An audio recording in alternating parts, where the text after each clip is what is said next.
नमस्कार, मैं बीना सिंह और आप देख रहे हैं RNG न्यूज की खास पेशकश देश हमारा। देश भर की खबरों से पहले एक नजर अब तक की सुर्खियों पर। जीएसटी काउंसिल ने दी राहत, कोविड के इलाज से जुड़ी दवाओं और सामानों में टैक्स पर कटौती। 2022 में होने वाले पंजाब विधानसभा चुनाव से पहले अकाली दल और बीएसपी में गठबंधन, सीटों पर भी समझौता। कांग्रेस नेता दिग्विजय सिंह के बयान पर फिर मचा बवाल, कहा सत्ता में आने पर कश्मीर में अनुच्छेद 370 पर विचार। राजस्थान में डीजल 100 रुपए प्रति लीटर पर पहुंचा तो कर्नाटक में पेट्रोल ने भी 100 रुपए को छुआ। उत्तर रेलवे ने दिल्ली मंडल के 8 प्रमुख स्टेशनों पर प्लेटफॉर्म टिकटों की बिक्री की दी अनुमति, लॉकडाउन में लगी थी रोक। दिल्ली के सीएम केजरीवाल का दावा, कोविड-19 की तीसरी लहर की संभावना प्रबल है, जारी है युद्ध स्तर पर तैयारी। और जॉर्ज फ्लॉयड का अंतिम वीडियो शूट करने वाली लड़की को मिला पत्रकारिता के क्षेत्र का सर्वोच्च पुलित्जर अवार्ड। जीएसटी परिषद ने कोविड-19 के इलाज में काम आने वाली दवाओं, रेमडेसिविर उपकरणों, ऑक्सीजन कंसंट्रेटर तथा चिकित्सा ग्रेड ऑक्सीजन पर कर की दर में कटौती की है। हालांकि कोविड-19 के टीके पर कर की दर को 5% पर कायम रखा गया है। परिषद ने टोसिलुजिमैब और एम्फोटेरेसिन पर कर को समाप्त करने का फैसला किया है। अभी इन पर 5% तक कर लगता था। रेमडेसिविर और हेपारिन पर जीएसटी की दर 12% से घटकर 5% की गई है। वित्त मंत्री निर्मला सीतारमण ने शनिवार को कहा कि चिकित्सा grade oxygen, oxygen concentrator, ventilator, BiPAP machine तथा HFNC उपकरणों पर भी कर की दर को 12% से घटाकर 5% कर दिया गया है। कोविड जांच किट पर अब 5% कर देय होगा। अभी तक इस पर 12% कर लगता था। कच्चे तेल के वैश्विक बाजार में तेजी के बीच सरकारी पेट्रोलियम विपणन कंपनियों ने शनिवार को पेट्रोल के भाव में प्रति लीटर 27 पैसे और डीजल में 23 पैसे की वृद्धि की। गत 4 मई के बाद पेट्रोलियम उत्पादों के दामों में 23 बार वृद्धि की गई है, जिससे राजस्थान में डीजल 100 रुपए प्रति लीटर और कर्नाटक में पेट्रोल का भाव भी 100 रुपए लीटर पर पहुंच गया है। कर्नाटक ऐसा 7वां राज्य हो गया है जहाँ पेट्रोल का भाव 100 रुपए को छू गया है या उससे ऊपर पहुंच गया है। विभिन्न राज्यों में वैट और स्थानीय करों की विभिन्नता के कारण पेट्रोलियम उत्पादों के स्थानीय भाव अलग अलग होते हैं। दिल्ली में पेट्रोल 96.12 रुपए प्रति लीटर और डीजल का भाव 86.98 रुपए प्रति लीटर पर पहुंच गया है। राजस्थान, मध्य प्रदेश, महाराष्ट्र, आंध्र प्रदेश, तेलंगाना और केंद्र शासित लद्दाख में पेट्रोल के खुदरा भाव पहले ही 100 रुपए या उससे भी ऊपर पहुंच गए हैं। इस सूची में शनिवार को कर्नाटक भी जुड़ गया।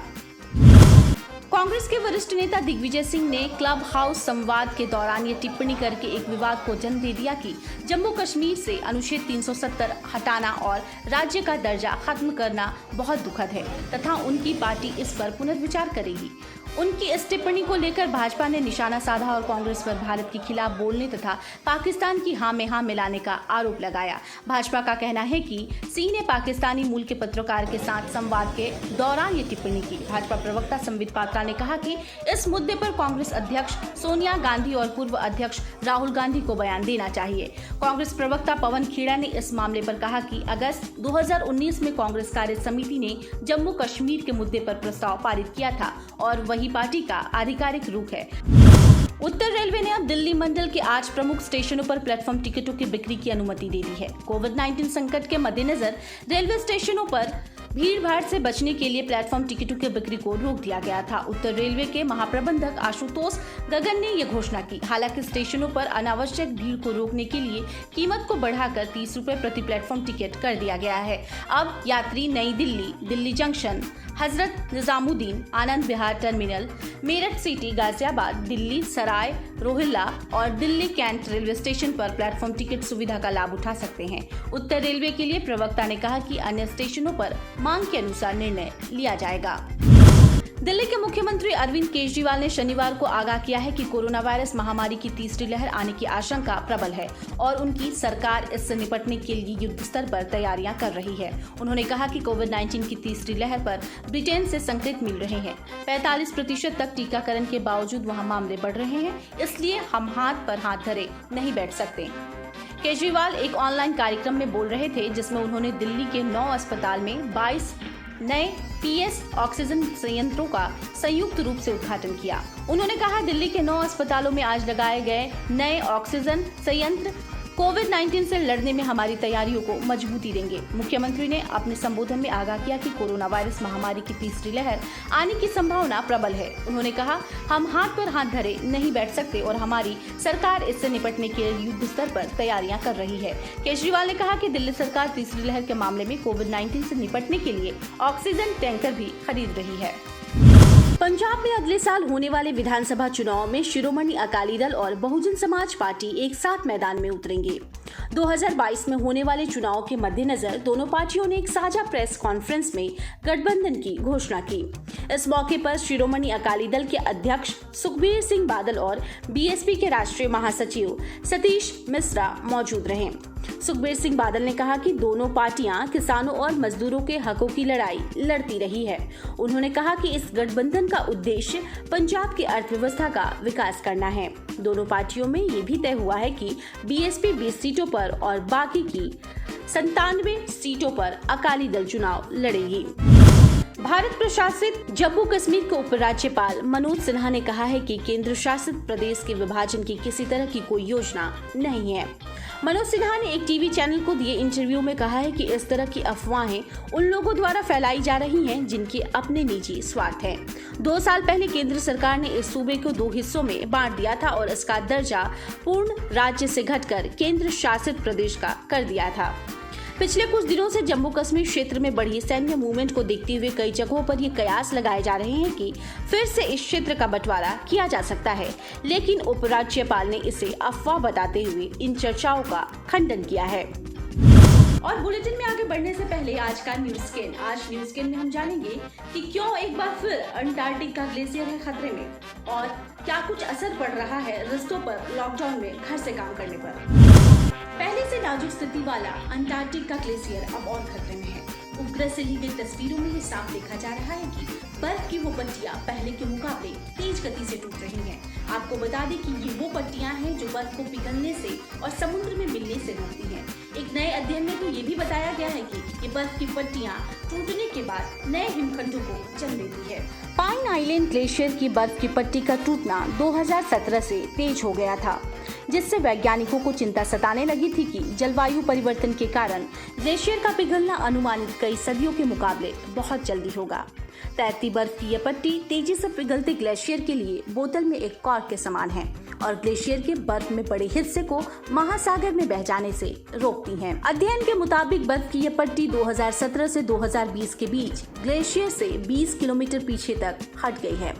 ढहती हुई पट्टी की तस्वीरें यूरोपीय उपग्रह ने टाइम्स लैप्स वीडियो में ली गई हैं, जो हर 6 दिन में तस्वीरें लेता है।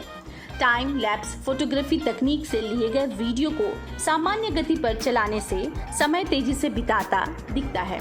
अध्ययन के प्रमुख लेखक यूनिवर्सिटी ऑफ वाशिंगटन के ग्लेशियर विशेषज्ञ इयान जॉगिन ने कहा, आप देख सकते हैं कि चीजें कितनी तेजी से टूट रही हैं। इसलिए यह बिल्कुल ऐसा लगता है जैसे बर्फ का तेजी से टूटना अपने आप में ग्लेशियर को कमजोर कर रहा है और अब तक हमने मुख्य पट्टी का संभवतः 20% हिस्सा गंवा दिया है। उन्होंने बताया कि 2017 से 2020 के बीच बर्फ टूटने की 3 बड़ी घटनाएं हुई, जिसमें 8 किलोमीटर लंबे और 36 किलोमीटर तक चौड़े हिमखंड उत्पन्न हो गए थे, जो बाद में बहुत से छोटे छोटे हिस्सों में बंट गए। बर्फ टूटने की छोटी छोटी घटनाएं भी हुई। ये अध्ययन साइंस एडवांसेस पत्रिका में प्रकाशित हुआ है। और अब बात लॉकडाउन में घर से काम करने पर रिश्तों पर क्या पड़ा है इसका असर। आपको बता दें कि पिछले 1 साल से कोरोना के कारण देशव्यापी लॉकडाउन है और इसके कारण कई समस्याएं भी उत्पन्न हुई हैं। एक तरफ जहां घरेलू हिंसा, गाली गलौज, पारिवारिक सदस्य में कलह और मनोविज्ञान विकार, मनोवेग महिलाओं में समस्या बढ़ी हुई है। इसके साथ ही महिलाओं में कई अन्य समस्याएं भी बढ़ती नजर आई हैं। हालांकि परामर्शदाताओं का कहना है कि वे पिछले कुछ महीनों से ऐसी प्रवृत्ति देख रहे हैं जिसमें पुरुष पत्नी के साथ संबंधों में तनाव और काम से संबंधित तनाव जैसी कई दिक्कतों की शिकायतें कर रहे हैं, क्योंकि महामारी की दूसरी लहर के दौरान पाबंदियों के कारण बड़ी संख्या में पेशेवर घर से काम कर रहे हैं। परेशानी में फंसे महिलाओं, बच्चों और वरिष्ठ नागरिकों की मदद करने के लिए बनाए गए पुणे पुलिस के भरोसा प्रकोष्ठ के अधिकारी और परामर्शदाताओं ने कहा है कि पिछले साल सितंबर से पुरुष अधिक शिकायतें लेकर आ रहे हैं। प्रकोष्ठ की सहायक पुलिस इंस्पेक्टर सुजाता शानमे ने कहा कि उन्हें 2020 में कुल 74 शिकायतें मिली। उन्होंने कहा इनमें से 1283 शिकायतें महिलाओं ने की, जबकि 791 शिकायतें पुरुषों ने की। 2021 में अप्रैल तक हमें महिलाओं से 729 और पुरुषों से 266 शिकायतें मिली। प्रकोष्ठ के परामर्शकों में से एक वकील प्रार्थना सदावर्ते ने कहा कि पिछले साल के लॉकडाउन के दौरान उन्हें महिलाओं की घरेलू हिंसा, गाली गलौज, भावनात्मक आवेग, मनोविज्ञान विकार और पतियों तथा ससुराल वालों के उन्हें हल्के में लेने की प्रवृत्ति की और शिकायतें मिलनी शुरू हो गई। उन्होंने कहा लेकिन अनलॉक के बाद पुरुषों से भी शिकायतें मिलनी बढ़ी और ज्यादातर काम से संबंधित तनाव और घर से काम करने के कारण कामकाजी घंटे बढ़ाए जाने के बारे में होती है। उन्होंने कहा कि अगर पति और पत्नी दोनों काम कर रहे हैं तो वे आमतौर पर एक दूसरे की नौकरी की जिम्मेदारियों को समझते हैं। हालांकि अगर कोई एक काम नहीं कर रहा तो उन्हें पेशेवर जिंदगी में आने वाली दूसरों की दिक्कतों का पूरा अंदाजा नहीं होता। एक उदाहरण देते हुए उन्होंने कहा, एक पुरुष पेशेवर हमारे पास आया था कि वो पिछले लॉकडाउन से घर से काम कर रहा है। उसने शिकायत की चूंकि वह घर पर होता है तो उसकी पत्नी घर के कामकाज में भी उससे मदद करने की उम्मीद करती है, जिसके चलते उनके बीच झगड़े शुरू हो गए। सदावर्ते ने कहा कि उन्हें परामर्श देते हुए हमें एहसास हुआ कि दोनों ने एक दूसरे से उचित संवाद नहीं किया जिसकी जरूरत थी। उन्होंने कहा कि ऐसी अवधारणा है कि ऐसे प्रकोष्ठ और हेल्पलाइन आमतौर पर महिलाओं पर केंद्रित होते हैं, लेकिन लॉकडाउन ने इसे बदल दिया और पुरुषों को भी एक मंच मिला है जहां वे अपनी भावनाएं साझा कर सकते हैं। अमेरिका के शीर्ष स्वास्थ्य विशेषज्ञ और राष्ट्रपति के शीर्ष सलाहकार डॉक्टर एंथनी फाउची ने कहा है कि अगर कोविड वैक्सीन की 2 डोज के बीच फर्क ज्यादा रखा गया तो इससे कोरोना के किसी वेरिएंट से संक्रमण का खतरा बढ़ सकता है। भारतीय टीवी चैनल एनडीटीवी को दिए एक इंटरव्यू में डॉक्टर फाउची ने कहा, आदर्श तौर पर फाइजर की mRNA कोरोना वैक्सीन की 2 डोज के बीच 3 सप्ताह और मॉडर्ना की mRNA वैक्सीन की 2 डोज के बीच में फर्क 4 सप्ताह का होना चाहिए। केंद्रीय स्वास्थ्य मंत्रालय के अनुसार देश में बीते 24 घंटे में कोरोना संक्रमण के 84,332 नए मामले दर्ज किए गए, जो बीते 70 दिनों में सबसे कम है। वहीं मंत्रालय के अनुसार बीते 24 घंटे में कोरोना के कारण देश में 4002 लोगों की मौत हुई है। 63 दिनों में पहली बार देश में एक्टिव केस की संख्या 11 लाख से कम हुई है। बीते 24 घंटे के आंकड़ों के अनुसार देश में एक्टिव केस की संख्या घटकर 10,80,690 हो गई है। मंत्रालय के अनुसार देश में कोविड-19 रिकवरी रेट अब 95.07% हो गई है, जबकि साप्ताहिक पॉजिटिविटी दर अब 5% से कम होकर 4.94% तक हो गई है।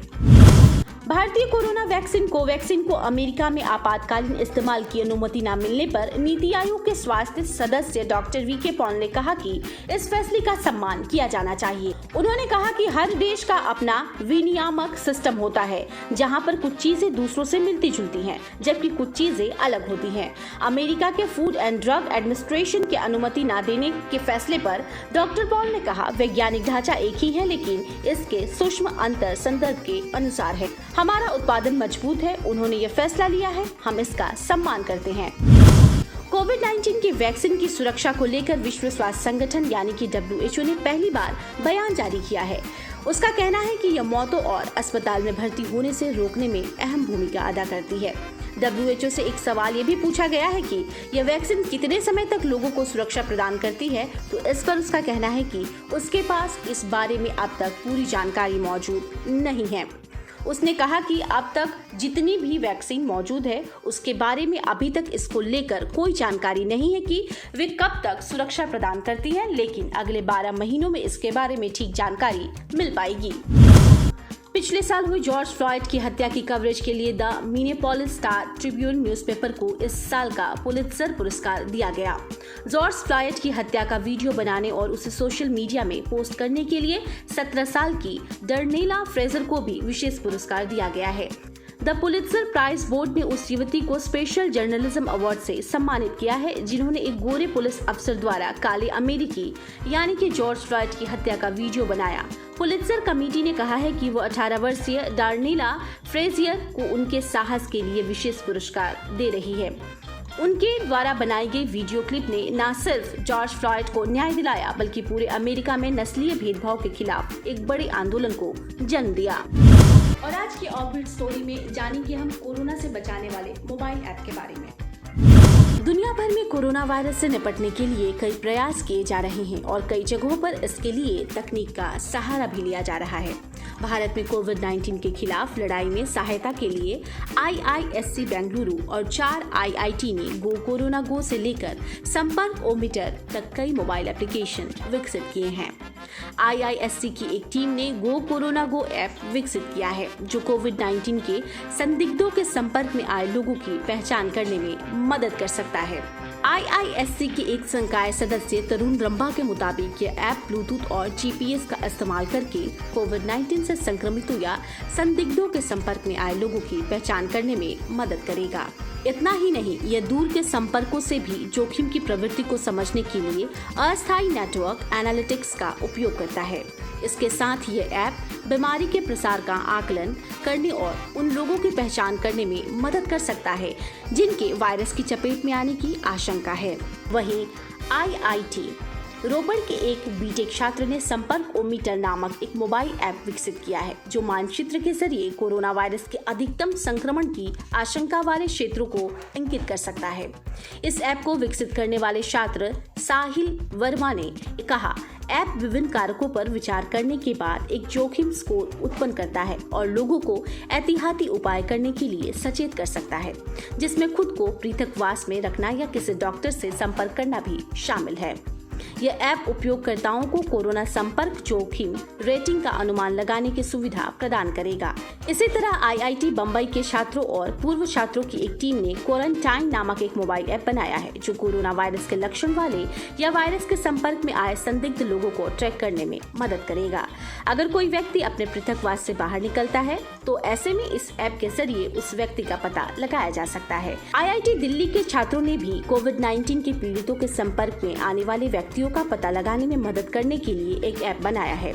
संस्थान के डिजाइन विभाग में PhD के छात्र अरशद नासर ने कहा, ब्लूटूथ का उपयोग करके एप्लीकेशन उन सभी व्यक्तियों को ट्रैक और अलर्ट करेगा जो पिछले दिनों में कोरोना वायरस से संक्रमित लोगों के संपर्क में आए हों या उसके आसपास से गुजरे हों।